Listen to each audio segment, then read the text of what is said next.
আচ্ছা, যদি বাসায় বসে রেস্টুরেন্টের মতো চিকেন ফ্রাই খাওয়া যায়, তাহলে রেস্টুরেন্টে গিয়ে কেন এত টাকা খরচ করতে হবে বলুন তো? হ্যালো বন্ধুরা, আসসালামু আলাইকুম। মায়ানস কিচেনে আপনাদের সকলকে স্বাগতম। আজকে নিয়ে এলাম একটি মজাদার এবং সবার প্রিয় একটি রেসিপি, সেটি হচ্ছে চিকেন ফ্রাই।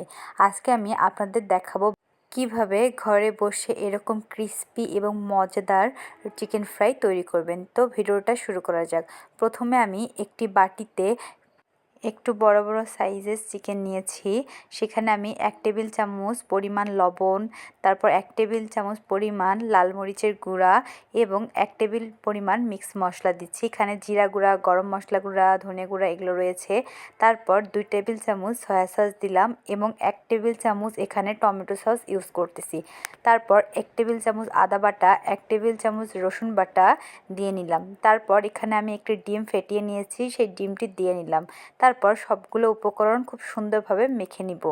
আমি ম্যারিনেট করে 30 মিনিটের জন্য রেস্টে রেখে দিব। তারপর আমি আরেকটি প্লেট নিয়ে নিলাম। সেখানে আমি 1 কাপ পরিমাণ ময়দা নিয়ে নিলাম। তারপর এখানে 3 টেবিল চামচ আমি কর্নফ্লাওয়ার অ্যাড করব এখানে। তারপর খুব সুন্দরভাবে মিক্সড করে নিব। তারপর এখানে লবণ, লাল মরিচের গুঁড়া, আবারও একটু মিক্সড মশলা দিয়ে খুব সুন্দরভাবে মেখে নিব ময়দার সঙ্গে। তারপর এখানে আমি একটি গ্লাসে পানি নিয়েছি। পানি সামান্য পরিমাণে হাতে নিয়ে এভাবে আপনার যে মিশ্রণটা রয়েছে ময়দার, তার উপর এভাবে ছিটিয়ে দিব এবং একটু করে মেখে নিব। তাতে যে ঝুরি তৈরি হবে, এটাই কিন্তু আমি কোট তৈরি করব। তো আমি বারবার একটু করে পানি হাতে নিচ্ছি এবং এভাবে ছিটিয়ে দিচ্ছি। দেখতেই পাচ্ছেন কতটা ঝুরি ঝুরি হয়েছে। এরপর আমি এখানে ম্যারিনেট করা চিকেনটা দিয়ে উপর নিচ ভালোভাবে ঝুরিগুলো লাগিয়ে নিব। এভাবে আপনারা কোটটা ভালোভাবে করে নেবেন, তাহলে চিকেন ফ্রাইয়ের গায়ে খুব ভালোভাবে লেগে থাকবে। আমি একে একে সবগুলো চিকেনের পিসগুলোতে আমি কোট করে নিব।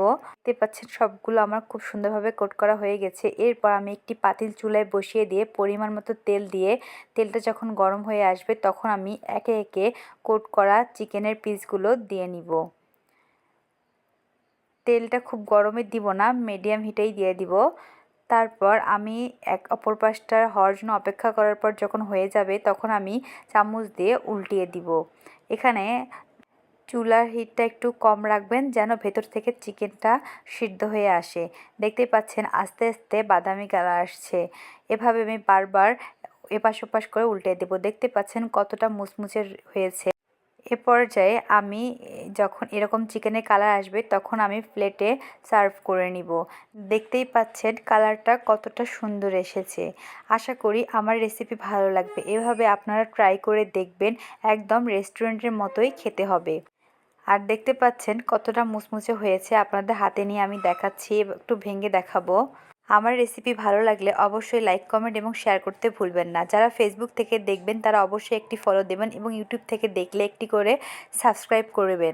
এক্ষেত্রে আমার ভিডিও সবার আগে দেখতে পারবেন। আশা করি ভালো লেগেছে। আসসালামু আলাইকুম, আল্লাহ হাফেজ।